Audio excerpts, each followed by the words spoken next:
শেহতীয়াকৈ আপোনালোকে সকলোৱে দেখিছে যে বিধানসভাৰ মজিয়াত এটা অতি গুৰুত্বপূৰ্ণ বিষয় লৈ অসমৰ জাতীয় জীৱনৰ গুৰুত্বপূৰ্ণ বিষয় ছটা জনগোষ্ঠীৰ জনজাতিকৰণৰ দাবীত বহু দীঘলীয়া সময়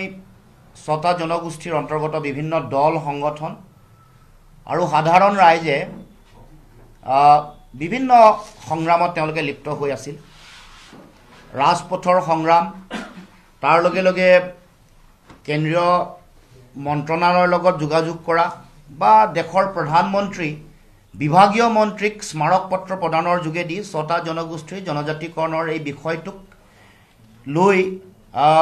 বিভিন্ন দল সংগঠনে ছটা জনগোষ্ঠীৰ অন্তৰ্গত বা অসমৰ জাতীয় জীৱনৰ আন আন বহু দল সংগঠনেও এই বিষয়টোক লৈ অতি সৰব আৰু শক্তিশালী ভূমিকা পালন কৰি আহিছিল। আমাৰ সকলোৰে স্পষ্ট দৃষ্টিভংগী যে অসমত থকা যিসকল জনজাতি আছে, এক্সিষ্টিং জনজাতিসকলৰ স্বাৰ্থ আৰু অধিকাৰ বিঘ্নিত নোহোৱাকৈ ছটা জনগোষ্ঠীৰ জনজাতিকৰণ কৰিব লাগে। এই দৃষ্টিভংগীটো, এই বিষয়টো বিভিন্ন সময়ত আমি আমাৰ ফালৰ পৰা উত্থাপন কৰি আহিছিলোঁ আৰু এই যিটো চিন্তা, এই চিন্তাটোকে প্ৰায়বোৰ ব্যক্তিয়ে, প্ৰায় মানুহে মান্যতা প্ৰদান কৰিছিলে। এতিয়া শেহতীয়াকৈ আমি দেখিছোঁ যে এই গোটেই বিষয়টো ৰাজ্য চৰকাৰে তেওঁলোকে যিটো ইণ্টাৰিম ৰিকমেণ্ডেশ্যন তেওঁলোকে কেন্দ্ৰীয় চৰকাৰে প্ৰেৰণ কৰিছে, প্ৰাৰম্ভিক তেওঁলোকৰ প্ৰস্তাৱনাই হওক বা ৰিকমেণ্ডেশ্যনেই হওক, তাৰ পাছত তেওঁলোকে এনেকুৱা এটা পৰিৱেশ সৃষ্টি কৰিছে যেন ছটা জনগোষ্ঠী জনজাতিকৰণ দিয়া প্ৰক্ৰিয়াটো প্ৰায় সম্পূৰ্ণ হ'ল। আমি এতিয়া এটা কাৰিকৰীগত বিষয়, জনজাতিকৰণ প্ৰাপ্তিৰ কাৰণে যিটো পৰিক্ৰমা আছে, সেই পৰিক্ৰমাটোৰ সম্পৰ্কতো অসমৰ ৰাইজক আমি অৱগত কৰিব খুজিছোঁ। আৰু এই গোটেই কথাটোৰ লগত জড়িত হৈ থকা যিটো ন্যস্ত স্বাৰ্থ চৰকাৰ, কাৰণ 2014 চনৰ লোকসভা নিৰ্বাচনৰ আগতো যেতিয়া প্ৰধানমন্ত্ৰী নৰেন্দ্ৰ মোদী ডাঙৰীয়া সেই সময়ত প্ৰধানমন্ত্ৰী প্ৰাৰ্থী আছিল, 2016 চনৰ বিধানসভা নিৰ্বাচনৰ আগত অসমত যেতিয়া ভিজন ডকুমেণ্ট বনাইছিল 2016ৰ পৰা 2025লৈকে তেওঁলোকৰ যিখন ভিজন ডকুমেণ্ট হৈছিল, তাতো এই কথাটো জনজাতিকৰণ দিয়াৰ প্ৰতিশ্ৰুতিৰ কথা কেন্দ্ৰীয় চৰকাৰে, ৰাজ্য চৰকাৰে সজোৰে উত্থাপন কৰিছিল। আৰু আমি দেখিছোঁ যে বিগত সময়ছোৱাত ৰাজ্যসভাত ছটা জনগোষ্ঠীৰ জনজাতিকৰণৰ কাৰণে এখন বিলো তেওঁলোকে তাত উত্থাপন কৰিছিল। কিন্তু আমি এই গোটেই কথা বতৰাবোৰ হৈ থকাৰ মাজতে কিন্তু এই বিজেপি চৰকাৰৰ প্ৰধানমন্ত্ৰী নৰেন্দ্ৰ মোদী ডাঙৰীয়াই দায়িত্ব লোৱা তিনিটা টাৰ্ম তেওঁলোকে 10 বছৰ সম্পূৰ্ণ কৰি তৃতীয়বাৰৰ কাৰণে তেওঁ প্ৰধানমন্ত্ৰী হ'ল, কিন্তু ছটা জনগোষ্ঠীৰ জনজাতিকৰণ সম্পূৰ্ণ নহ'ল। অসমত দুগৰাকী মুখ্যমন্ত্ৰী হ'ল, সৰ্বানন্দ সোণোৱাল ডাঙৰীয়া, যাৰ দিনত তেওঁলোকে মন্ত্ৰীগোট গঠন কৰিছিল। সেই সময়ত হিমন্ত বিশ্ব শৰ্মা ডাঙৰীয়া তেওঁৰ মন্ত্ৰী আছিল, তেওঁৰ অধ্যক্ষতাত মন্ত্ৰীগোট স্থাপন কৰিছিল, তেওঁলোকে গঠন কৰিছিল। তাৰ পাছত হিমন্ত বিশ্ব শৰ্মা মুখ্যমন্ত্ৰী হ'ল, ৰণোজ পেগুৰ অধ্যক্ষতাত মন্ত্ৰীগোট গঠন কৰিছিল। আমি দেখিবলৈ পাইছোঁ যে 10টা বছৰ সম্পূৰ্ণ হ'বলৈ আৰু 3টা মাহ বাকী আছে। এই 3-4 মাহ বাকী থকা অৱস্থাত তেওঁলোকে মন্ত্ৰীগোটৰ প্ৰতিবেদন প্ৰেৰণ কৰা গোটেই কথাটোৱে তেওঁলোকৰ ইয়াৰ লগত যে এটা ৰাজনৈতিক লক্ষ্য আৰু উদ্দেশ্য জড়িত হৈ আছে, এইটো কথা স্পষ্ট ৰূপত প্ৰমাণ কৰিছে। প্ৰধানমন্ত্ৰী নৰেন্দ্ৰ মোদী 10 বছৰতকৈ বেছি প্ৰধানমন্ত্ৰী হৈ থকাৰ পাছতো ছটা জনগোষ্ঠীৰ জনজাতিকৰণ নকৰিলে। অসমত মুখ্যমন্ত্ৰী দুগৰাকী বিজেপিৰ মুখ্যমন্ত্ৰী থকাৰ পাছতো তেওঁলোকে ছটা জনগোষ্ঠীক জনজাতিকৰণ আজিলৈকে নিদিলে। এই কথাটোৱে প্ৰমাণ কৰে যে এই তেওঁলোকে 3 মাহ বা 4 মাহৰ আগত দিয়া প্ৰতিবেদনখন এখন প্ৰহসনহে মাত্ৰ। অসমৰ জনগণক পুনৰ বিশ্বাসঘাতকতা প্ৰতাৰণা কৰিব খুজিছে ছটা জনগোষ্ঠীক। যেনেকৈ আগতে অসম চুক্তিৰ 6 নম্বৰ দফা কাৰ্যকৰী কৰিবৰ কাৰণে প্ৰতিবেদন লৈ যেনেকৈ আজিলৈকে পেলাই ৰাখিছে, কেন্দ্ৰীয় যুটীয়া সচিবগৰাকী যিগৰাকী সদস্য সচিব আছিলে সেইগৰাকীয়ে স্বাক্ষৰ নকৰাকৈ যেনেকৈ অসম চুক্তিৰ 6 নম্বৰ দফা কাৰ্যকৰী নকৰিলে, তেনেকৈ এইবাৰো নিৰ্বাচনৰ বৈতৰণি পাৰ হ'বৰ কাৰণে ছটা জনগোষ্ঠীক চূড়ান্তভাৱে বিশ্বাসঘাতকতা প্ৰতাৰণা কৰি এইখন কেৱল মাত্ৰ নিৰ্বাচনী ললিপপ হিচাপে ব্যৱহাৰ কৰিব বিচাৰিছে। যি সময়ত কেন্দ্ৰীয় চৰকাৰে ৰাতিটোৰ ভিতৰতে 370 নাইকিয়া কৰি দিব পাৰে যি সময়ত কেন্দ্ৰীয় চৰকাৰে নিখাটোৰ ভিতৰতে বিমুদ্ৰাকৰণ কৰিব পাৰে কিন্তু অসমৰ 6টা জনগোষ্ঠীৰ জনজাতিকৰণ কৰিবৰ কাৰণে এগৰাকী প্ৰধানমন্ত্ৰীয়ে 3টা কাৰ্যকালৰ কাৰণে প্ৰধানমন্ত্ৰী হ'ল এগৰাকী অসমত দুবাৰৰ কাৰণে বিজেপি চৰকাৰ হ'ল দুগৰাকী মুখ্যমন্ত্ৰী কিন্তু এই গুটেই যেটো 6 জনগোষ্ঠীৰ জনজাতিকৰণৰ যেটো দাবী এটো সমাধান কৰিবৰ কাৰণে তেওঁলোকে আজিলৈকে কাম নকৰিল আৰু নিৰ্বাচনৰ আগত দিয়া এই কথাটোৱে এটো যে নিৰ্বাচনী টুপ হয় এটা ললিপপ হয় আৰু নিৰ্বাচনৰ বৈতৰণী পাৰ হোৱাৰ যে এটা কুটকৌশল হেতু স্পষ্ট ৰূপত প্ৰমাণ কৰিছে গতিকে আমি আজি এই কথা দৃঢ়তাৰে দুহাৰিছো যে নিৰ্বাচনৰ আগত তেওঁলোকে নিৰ্বাচনৰ আগত 6টা জনগোষ্ঠীৰ জনজাতিকৰণৰ প্ৰক্ৰিয়াটো সম্পূৰ্ণ কৰি হিমন্ত বিশ্ব শৰ্মাই দেখক প্ৰত্যাহ্বান জনাইছো যদি সাহস আছে যদি শক্তি আছে যদি 6টা জনগোষ্ঠীৰ প্ৰতি দায়িত্বৰ দায়বদ্ধতা আছে নিৰ্বাচনৰ পূৰ্বে নিৰ্বাচনৰ আগত 6টা জনগোষ্ঠীৰ জনজাতিকৰণ কৰি দেখক এইবোৰ প্ৰতিবেদন দিয়া কাম বহু দিনৰ আগত আপোনালোকক নিৰ্দেশনা দিছিল আপোনালোকে নাই দিয়া কাৰণ নিৰ্বাচনলৈ বাট চাই আছিল এটো আমি জানো যে এটো কামে আপোনালোকে কৰিব হেকাৰণে আমি প্ৰত্যাহ্বান জনাইছো আৰু অন্যথা যদি দিব নোৱাৰে তেতিয়া হলে নিজে মানে ইয়াৰ পৰা দায়িত্বৰ পৰা অব্যাহতি লওক যদি দিব নোৱাৰে আমি চ্যালেঞ্জ কৰিছো দিব নোৱাৰে 100% এটো এটা পলিটিক্যাল এটা ললিপপ হে মাত্ৰ আমি প্ৰত্যাহ্বান জনাইছো অসমৰ মুখ্যমন্ত্ৰীক তেওঁ নিৰ্বাচনৰ আগত 6টা জনগোষ্ঠীক জনজাতিকৰণ কৰি দিব পৰা প্ৰক্ৰিয়া সম্পূৰ্ণ কৰিব পৰাকে তেওঁৰ কোনো সক্ষমতা নাই বা তেওঁ নকৰে এটো এটা ৰাজনৈতিক কেৱল মাত্ৰ এটা কাজৰাজিহে এটা কথা ক'ব খুজো যে এতিয়া আমি 6 জনগোষ্ঠীৰ জনজাতিকৰণৰ দাবীত সংগ্ৰাম কৰি থকা ৰাইজ বা অসমৰ জনগণকো ক'ব খুজো যে এই কথাটোক লৈ আশ্বস্ত হ'ব নালাগে এই কথাটোক লৈ কোনেও আনন্দ ফুৰ্তি কৰাৰ প্ৰয়োজনীয়তা নাই কাৰণ মূল কথাটো হ'ল দীঘলীয়া সংগ্ৰাম চলি আছে সংগ্ৰামৰ মাজত এই বিষয়বোৰ উত্থাপন হৈ আছে কিন্তু এই গোটেই কথা বতৰাবোৰ তেওঁলোকে মানে 6 জনজাতিকৰণৰ প্ৰক্ৰিয়াটো তেওঁলোকে সম্পূৰ্ণ কৰা নাই নকৰি কেৱল মাত্ৰ প্ৰতিবেদন দিয়ে এবাৰ দায়িত্ব সামৰিব কৈছে গতিকে আমি ক'ব খোজা কথাটো হ'ল যে যদি দিব পাৰে নিৰ্বাচনৰ পূৰ্বে তেতিয়া এই কথাটোক লৈ হলাক ল'বলগীয়া কথা আছে যদি দিব নোৱাৰাটো আমি 100% চিয়ৰ দিব নোৱাৰাৰ এই গোটেই কথাটোক লৈ যাতে পৰৱৰ্তী দিনসমূহত ৰাজনৈতিকভাৱে কাকো ব্যৱহাৰ কৰিবলৈ যাতে সুযোগ নাপায় তাৰ কাৰণে আমি সকলোৱে লক্ষ্য ৰাখিব লাগিব ৰাজনৈতিকভাৱে ব্যৱহাৰ কৰাৰ যেটো ৰণকৌশল আৰম্ভ কৰিছে ভোট লোৱাৰ যেটো অংক আৰম্ভ কৰিছে এটো আমি সকলোৱে 6টা জনগোষ্ঠীৰ জনগণে প্ৰত্যেকই প্ৰতিগৰাকী নাগৰিক নেতা কৰ্মকৰ্তাই নিৰ্মোহভাৱে কথাটো বিশ্লেষণ কৰিব এটোৰ টুপ দি তেওঁলোকে যাতে নিৰ্বাচনৰ বৈতৰণী পাৰ হ'ব নোৱাৰে তাৰ কাৰণে আমি সজাগ সচেতন হৈ থাকিবলৈহে আজি সংবাদ মাধ্যমৰ যোগেদি সকলোকে আহ্বান জনাইছো কাৰণ আপোনালোকে জানে যে সংবিধানৰ 342 নম্বৰ অনুচ্ছেদত জনজাতিকৰণৰ প্ৰক্ৰিয়াটো ইয়াৰ দ্বাৰা সম্পূৰ্ণ হয় প্ৰথমে দাবী উত্থাপন কৰিব লাগে সকলো 6টা জনগোষ্ঠীৰ বিভিন্ন দল সংগঠন দাবী উত্থাপন কৰিছে দাবী যেতিয়া যুক্তিযুক্ত হয় তেতিয়াই মই গোটেই পৰিক্ৰমাটো ক'ব খুজিছো দাবী যেতিয়া যুক্তিযুক্ত হয় তেতিয়াই কেন্দ্ৰীয় জনজাতি পৰিক্ৰমা মন্ত্ৰণালয়ে এই দাবীৰ সপক্ষত প্ৰতিবেদন প্ৰেৰণ কৰে তেওঁলোকে মানে এটো মানে ৰাজ্য চৰকাৰে কেন্দ্ৰীয় জনজাতি পৰিক্ৰমা মন্ত্ৰণালয়লৈ তেওঁলোকে প্ৰতিবেদন প্ৰেৰণ কৰে তাৰ পাছত যেতিয়া জনজাতি মন্ত্ৰালয়ে যুক্তিযুক্ততাত ৰাজনৈতিক দিশসমূহ চালিজাৰি চোৱাৰ পাছত তেওঁলোকে বিভিন্ন টেকনিক্যালিটিজবোৰ চোৱাৰ পিছত প্ৰযুক্তিগত দিশসমূহ অধ্যয়ন কৰি কাৰিকৰীগত দিশসমূহ অধ্যয়ন কৰি এটো যেটো ৰাষ্ট্ৰীয় অনুসূচিত জনজাতি আয়োগ আছে national commission for scheduled tribes তালে তেওঁলোকে NCST লে প্ৰেৰণ কৰে NCST এ 1965 চনত গঠন কৰি দিয়া ভীমজি নাৰায়ণ ৰাও লুকুৰৰ যিখন কমিটি তেওঁলোকৰ যিবোৰ ক্ৰাইটেৰিয়া আছে যিবোৰ অনুমামক আছে সেইবোৰ বিশ্লেষণ কৰি হেউজ সংকেত দিব পাৰে বা প্ৰত্যাখ্যান কৰে যিটো পৰিক্ৰমা আছে NCST এ অনুমোদন দিলে ভাৰত চৰকাৰৰ যে RGI register general of India তালে প্ৰেৰণ কৰে মহাপঞ্জীয়কলে প্ৰেৰণ কৰে RGI এ জনজাতিকৰণৰ গোটেই দাবীটো প্ৰযুক্তিগত দিশবোৰ যিবোৰ কাৰিগত দিশ টেকনিকেলিটি বুলি কয় সেইবোৰ পুনৰ পৰীক্ষা কৰাৰ লগতে সাংবিধানিক বিধি ব্যৱস্থাসমূহো তেওঁলোকে প্ৰণালীবদ্ধভাৱে গোটেই প্ৰচিডিউৰেল কথাবোৰ তেওঁলোকে চালি জাৰি চাই আৰু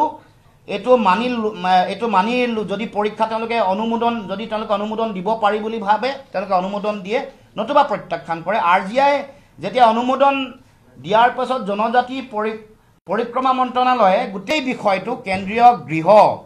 কেন্দ্ৰীয় আইন আৰু বিত্ত মন্ত্ৰণালয়লৈ প্ৰেৰণ কৰি তেওঁলোকৰ মতামত লয় আৰু মতামত লোৱাৰ পাছত কেন্দ্ৰীয় কেবিনেটলৈ তেওঁলোকে প্ৰেৰণ কৰে। কেবিনেটে সকলো দিশ পৰীক্ষা নিৰীক্ষা কৰি অনুমোদন জনোৱাৰ পাছত অনুমোদন তেওঁলোকে জনাবও পাৰে বা প্ৰত্যাখ্যান কৰিবও পাৰে। সংসদীয় পৰিক্ৰমা মন্ত্ৰণালয়ৰ জৰিয়তে এই গোটেই বিষয়টো অনুমোদন যেতিয়া হয় তেতিয়া সংসদীয় সচিবলৈ সংসদৰ সচিবালয়লৈ এইটো প্ৰেৰণ কৰা হয় আৰু যেতিয়াই গোটেই বিষয়টো সংসদীয় সচিবালয়লৈ গোটেই বিষয়টো যেতিয়া প্ৰেৰণ হয় তেতিয়া তাৰ পাছত সংসদৰ মজিয়াত উত্থাপন হয়। দুয়োখন সদন ৰাজ্যসভা আৰু লোকসভা উত্থাপন হ'লে যিমান সাংসদ আছে দুয়োখন সদনতে তেওঁলোকৰ 50% তেওঁলোকৰ মানে সাংসদৰ সমৰ্থনত নতুবা উপস্থিত থকা 2/3 তাৰ মানে 2/3 মানুহৰ উপস্থিতিত 66% 66.66%ৰ সমৰ্থনত এই যিখন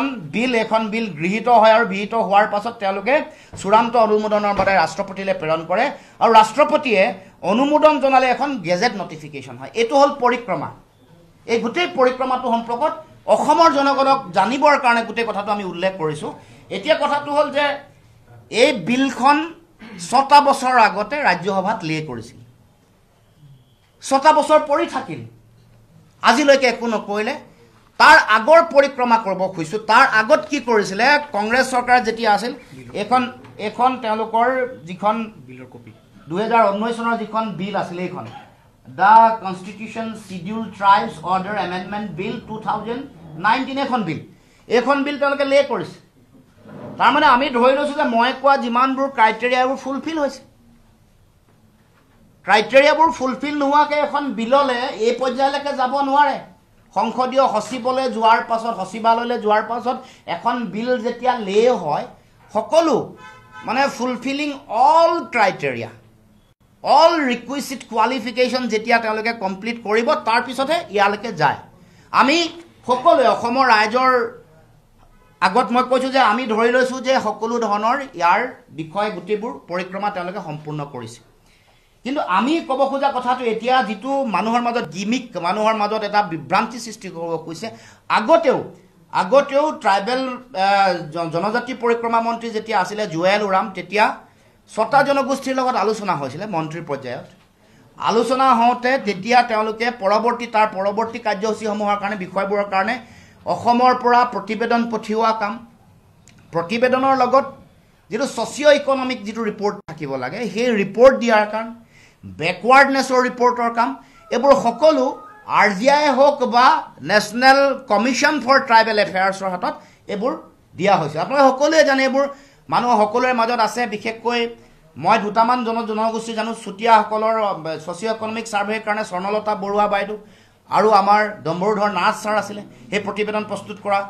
মটকসকলৰ কাৰণে সুশীল গগৈ ছাৰ আছিলে। তাৰ লগে লগে মৰাণসকলৰ কাৰণে শ্ৰীকুমাৰ দহতীয়া আৰু নিৰুদ বৰুৱা ছাৰ আছিলে। তাৰ উপৰিও আহোমসকলৰ কাৰণে যোগেন্দ্ৰনাথ ফুকন এইসকল মানুহ মই জানো তেওঁলোকে প্ৰতিবেদনবোৰ জমা কৰিছিল। এতিয়া এইবাৰ প্ৰতিবেদন যিখন ইণ্টাৰিম ৰিকমেণ্ডেশ্যন দিছে তাত চাব এইবোৰ প্ৰতিবেদনৰ সম্পৰ্কত এটা কথাও লিপিবদ্ধ হোৱা নাই। কাৰণ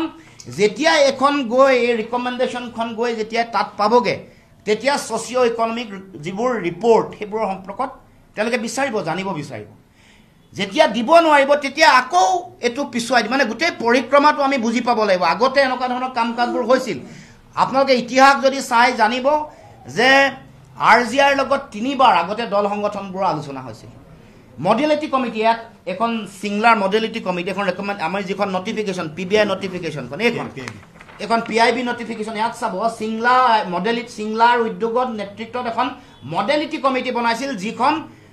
9বাৰ নে 11বাৰ টোটেল আলোচনাত তেওঁলোকে জড়িত হৈছিল। আলোচনাত তেওঁলোকে বহিছিল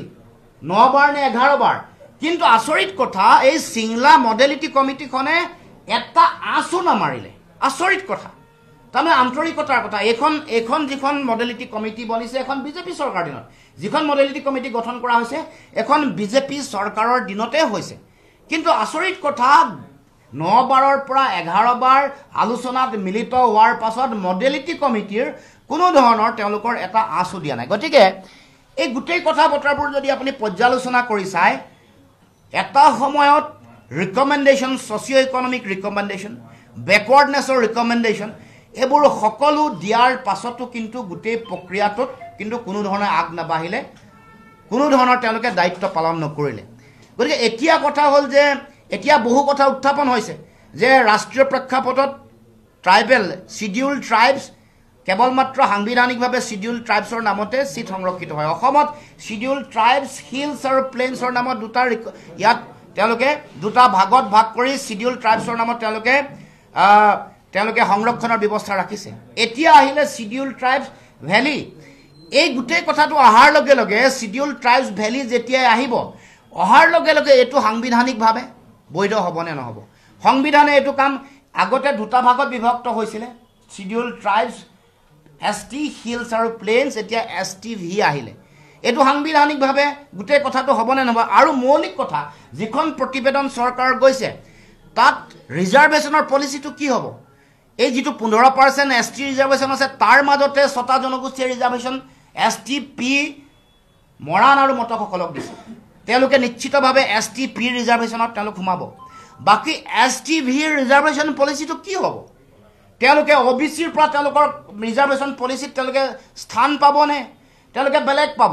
যদি এইখন এখন ট্ৰাইবেল ষ্টেট হ'লে তেতিয়া ৰিজাৰ্ভেশ্যন ৰিলেটেড কথাটো গুৰুত্ব কোনো এইটো আলোচনাৰ বিষয় নাছিল কিন্তু যেহেতু এখন অসম ট্ৰাইবেল ষ্টেট নহয় OBCৰ কাৰণে ৰিজাৰ্ভেশ্যন এটা আছে 33% তাৰ মাজত এই যে বাকী থকা 4টা জনজাতি তাকো আকৌ চাহ জনজাতি 36টা সাব ট্ৰাইবৰ ভিতৰত কেৱল মাত্ৰ 10টাহে ধৰা হৈছে আৰু 26টা বাকি থাকি গৈছে গতিকে এই সম্পৰ্কত কি হ'ব কাৰণ অসমত এইটো এটা যেতিয়া অসমৰ এটা গোষ্ঠী তাত এইটো ঝাৰখণ্ড উত্তৰাখণ্ড বা তামিলনাডু তেলেংগানা তেওঁলোকৰ লগত অসমৰ চাহ জনজাতি আদিবাসীসকলৰ সম্পৰ্ক বা তেওঁলোকৰ তাত ST পোৱা নোপোৱাৰ বেচিছত ইয়াত দিয়া নিদিয়া কথাটো ইয়াত নিৰ্ভৰ নকৰে ইয়াত তেওঁলোকে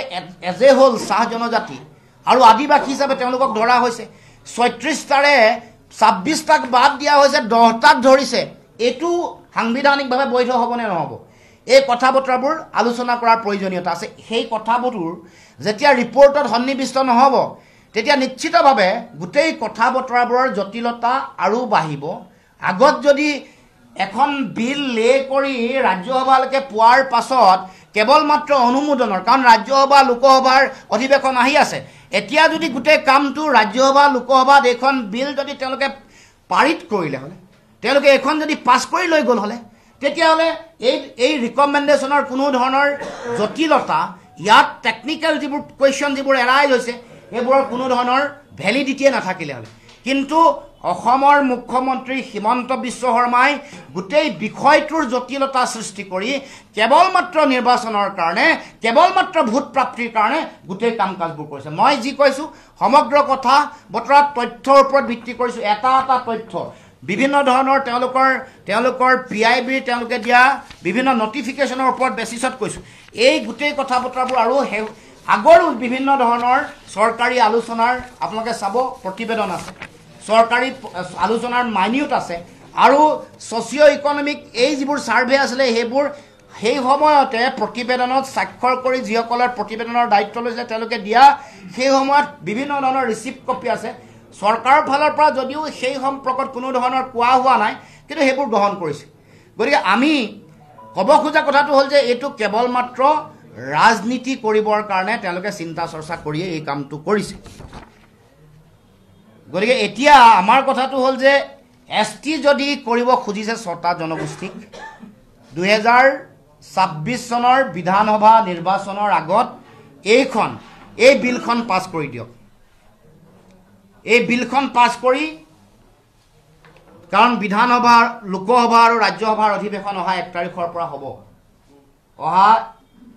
মানে আজিৰ দিনটোৰ পৰা হোৱাৰ কথা আছিল মানে এই মাহতে কাৰণ 26 চনৰ লোকসভাৰ 26 চনৰ বিধানসভা নিৰ্বাচনৰ আগত সেশন দুটা সেশন ডেফিনেটলি পাব গতিকে এই দুটা সেশনত এইখন বিল লে কৰি পাছ কৰিবৰ কাৰণে যাতে অসম চৰকাৰে অসমৰ মুখ্যমন্ত্ৰীয়ে অসমৰ 6 জনগোষ্ঠীৰ প্ৰতি থকা যিটো দায়িত্ব দায়বদ্ধতা সেইটো পালন কৰি দেখক তেতিয়াহে অসমৰ ৰাইজ আশ্বস্ত হ'ব 6টা জনগোষ্ঠী জনগণ আশ্বস্ত হ'ব গতিকে সেই দাবী উত্থাপন কৰিছোঁ আমি দেখিবলৈ পাইছোঁ যে বিগত সময়ছোৱাত এই মন্ত্ৰী গোটৰো যেতিয়া প্ৰথম তেওঁলোকে কমিটি বনাইছিল অধ্যক্ষ প্ৰথম হিমন্ত বিশ্ব শৰ্মা ডাঙৰীয়া আছিল তাৰপিছত ৰণোজ পেগু ডাঙৰীয়া আছিলে কমিটিৰ সদস্য প্ৰথমে আছিল অতুল বৰা ডাঙৰীয়া যোগেন মোহন আৰু সঞ্জয় কিষাণ এতিয়া অতুল বৰা যোগেন মোহন আৰু সঞ্জয় কিষাণে গমেই নাপায় যে তেওঁলোকৰ মন্ত্ৰী গোটৰ সদস্য নহয় এতিয়া মন্ত্ৰী গোটৰ সদস্য হ'ল অসমৰ মুখ্যমন্ত্ৰীগৰাকী কেশৱ মহন্ত আৰু ৰণোজ পেগু যে এনেকুৱা ধৰণৰ কাৰবাৰ চলি আছে ৰাইজৰ জ্ঞাতাৰ্থে এইটো বিষয়ে উত্থাপন কৰিছোঁ যে হঠাৎ অতুল বৰা যোগেন মোহন আৰু সঞ্জয় কিষাণ বাৰু এতিয়া মন্ত্ৰী নহয় কিন্তু অতুল বৰা আৰু যোগেন মোহন এতিয়াও মন্ত্ৰী আছে তেওঁলোকে হঠাৎ গম নাপায় যে তেওঁলোকে মন্ত্ৰী গোটৰ সদস্য নহয় এনেকুৱা ধৰণৰ কথা বতৰা চলি আছে এইবোৰ ৰাইজৰ জ্ঞাতাৰ্থে জনাব কৈছোঁ আমাৰ মৌলিক বিষয়টো হ'ল 2026 চনৰ নিৰ্বাচনৰ আগত এক্সিষ্টিং বিলখন লে কৰক পুনৰ আৰু এখন পাছ কৰি অসমৰ ৰাইজক তেওঁলোকক পতিয়ন নিয়ক নহ'লে এনেকুৱা ধৰণৰ কথা বতৰা প্ৰতিটো নিৰ্বাচনৰ আগত কয় প্ৰতিটো নিৰ্বাচন আহিলেই জনজাতিকৰণ নিৰ্বাচন আহিলেই অসম চুক্তি নিৰ্বাচন আহিলেই অসম চুক্তিৰ 6 নম্বৰ দফা নিৰ্বাচন আহিলেই প্ৰধানমন্ত্ৰী স্তৰত আলোচনা নিৰ্বাচন আহিলেই গৃহমন্ত্ৰী স্তৰত আলোচনা এইবোৰ আৰু কিমান আমাক ৰাইজক জনগণক এনেকৈ মিথ্যাচাৰেৰে ভোট লৈ থাকিব কিমান আমাক ঠগি থাকিব কিমান ঠগ প্ৰবঞ্চনা কৰি থাকিব সন্মানীয় মানে মুখ্যমন্ত্ৰী আৰু প্ৰধানমন্ত্ৰী ডাঙৰীয়া আৰু এনেকুৱা ধৰণৰ নাটক বন্ধ কৰি অসমৰ মানুহৰ প্ৰতি প্ৰকৃত দায়িত্ব পালন কৰিবৰ কাৰণে আপোনালোকক আহ্বান জনাইছোঁ নাটক বন্ধ কৰক প্ৰকৃত দায়িত্ব পালন কৰক আৰু আমি গোটেই বিষয়বোৰ উত্থাপন কৰিছোঁ সেই মৰ্মে প্ৰধানমন্ত্ৰীক এই বিষয়বোৰ অৱগত কৰি আগন্তুক দিনসমূহত এই বিলখন পাছ কৰিবৰ কাৰণে আমি দাবী উত্থাপন কৰিছোঁ এতিয়া কথাটো হ'ল 6 জনগোষ্ঠীয়ে তেওঁলোকে উৎসৱ পালন কৰিছে আনন্দ কৰি আছে আপুনি ক'লে যে আনন্দ কৰিব নালাগে প্ৰয়োজন নাই তেওঁলোকে একো অধ্যয়ন নকৰাকৈ আনন্দ কৰিছে নেকি আন্দোলন কৰি থকা 6টা জনগোষ্ঠীৰ নেতৃত্বই চক মূল কথাটো হ'ল 26 বিধানসভা নিৰ্বাচনৰ আগত জনজাতিকৰণ দিব লাগে গতিকে আমি ভাবোঁ যে জনজাতিকৰণ যেতিয়া পাব সেই দিনটোত সকলো ৰাইজে আনন্দ কৰিব গতিকে এইটো যিখন হিমন্ত বিশ্ব শৰ্মাৰ যিখন নাটকৰ যিটো ৰাজনীতি এই ৰাজনীতি সকলোৱে চাব লাগে নিৰ্মমভাৱে বিশ্লেষণ কৰিব লাগে আৰু তেওঁ যিটো ইয়াক লৈ নিৰ্বাচনী বৈতৰণি পাৰ হ'ব খুজিছে এইটো সকলোৱে বাধা দিব লাগে কাৰণ প্ৰতিটো এনেকৈ বাৰে বাৰে প্ৰতাৰিত হৈ আছে 6টা জনগোষ্ঠীৰ যিসকল ৰাইজ আছে বাৰে বাৰে প্ৰতাৰিত প্ৰতিটো নিৰ্বাচন যায় নিৰ্বাচনৰ আগত এটা আশা দিয়ে তাৰ পাছত আকৌ তেওঁলোকে গোটেই বছৰ যদি বহি থাকে কোনো কাম নকৰে প্ৰতিবেদন তেওঁলোকে নিদিয়ে সেইবোৰ কথা আমি ইতিহাস ইয়াৰ সাক্ষী গতিকে ইতিহাস চাই আমি সিদ্ধান্ত ল'ব লাগিব সকলোৱে কাম কাজ কৰিব লাগিব এতিয়া অসমৰ বাহিৰতো এছটি আছে এছটি প্লেন হিলছ কোনো ৰাজ্যত নাই যদি এমেন্ডমেন্ট কৰি ভ্যালিটো ভৰাব পৰা সম্ভাৱনা আছে নে নাই আছে যদি কৰিব লাগে লোকসভা আৰু ৰাজ্যসভা আহি আছে কৰক আমিতো সেইটোৱে কৈছোঁ তেতিয়াহে আশ্বস্ত হ'ম তেতিয়াহে সেইদিনাখনহে আনন্দ কৰাৰ প্ৰয়োজনীয়তা আছে যিদিনাখন অসমৰ ৰাইজে এই 6টা জনগোষ্ঠীয়ে জনজাতি ললিপপ দিছে যদি ললিপপ দিছে এই 6 জনগোষ্ঠীৰ নেতৃত্ব যিসকল নেতৃত্বৰ লগত আপোনাৰ সুসম্পৰ্ক আছে আপুনি আসুল যেতিয়া দায়িত্বত আছিলে সেইসকলে কি একো অধ্যয়ন নকৰাকৈ গ্ৰহণ কৰি লৈছে নেকি তেওঁলোকে উৎসৱ পালন কৰিছে নেকি সুসম্পৰ্ক আজিও আছে ভৱিষ্যতেও থাকিব কিন্তু মই যিখিনি কৈছোঁ যুক্তিৰে কৈছোঁ আৰু এটা সংখ্যা আপোনালোকৰ মিত্ৰজোঁটত আছে অখিল গগৈ যে প্ৰতিটো বস্তু যে বিৰোধিতা কৰে আপোনালোকৰ মাজত আলোচনা হয় নহয় চাহ জনগোষ্ঠীক লৈ বিৰোধ মন্তব্য কৰিছে তেওঁ না আমিতো এতিয়া আজি মোৰ আপোনালোকে বক্তব্য শুনিছেই 36টা সাবকাষ্ট আছে চাহ জনগোষ্ঠীত তাৰ 10টাহে তেওঁলোকে ভেলিড কৰিছে আৰু বাকী 26টা তেওঁলোকে বাধা দিছে সেইটোৱেতো আমি কৈছোঁ যে এইটো দিব লাগে সকলোকে দিব লাগে এইটো ভাগ কিয় আকৌ তাৰ মাজত ভাগ কৰিব নালাগে আমিতো আশা কৰিছিলোঁ যে সকলোকে এছটি দিব ইয়াত আৰু ভাগ দুটা আছে এছটি হিলছ আৰু প্লেইনছ আৰু ভেলি কিয় বনাইছে এইটো আমি ধৰিব পৰা 3টা ভাগ কিয় হৈছে এছটি পাব লাগে ইয়াত আৰু বিভাজন কৰি থাকিব নালাগে ইয়াতো খোলাখুলি কথা আমি শিডিউল ট্ৰাইবছ আমি বিচাৰিছোঁ ইয়াতো বিভাজন হ'ব নালাগে সকলোকে সমানে দিব লাগে আৰু মূল কথাটো সংৰক্ষণৰ নীতিটো আগতে ব্যাখ্যা কৰিব লাগে, আগতে ৰাইজক আশ্বস্ত কৰিব লাগে সংৰক্ষণ কেনেকৈ হ'ব, ৰিজাৰ্ভেশ্যন পলিচিটো কি, সেইটোহে অসমৰ ৰাইজে জানিব খুজিছে। আৰু বিল যিহেতু আছে এইবাৰ পাছ কৰি দেখক ২৬ৰ নিৰ্বাচনৰ আগত, লোকসভা ৰাজ্যসভা দুইখনৰ অধিৱেশন আছে, পাৰ কৰি দেখক, তেতিয়া আমি আশ্বস্ত হ'ম, তেতিয়া আমি সকলোৱে আনন্দ কৰিম, তেতিয়া আমি ধন্যবাদ দিবলৈ আমি ৰৈ আছোঁ।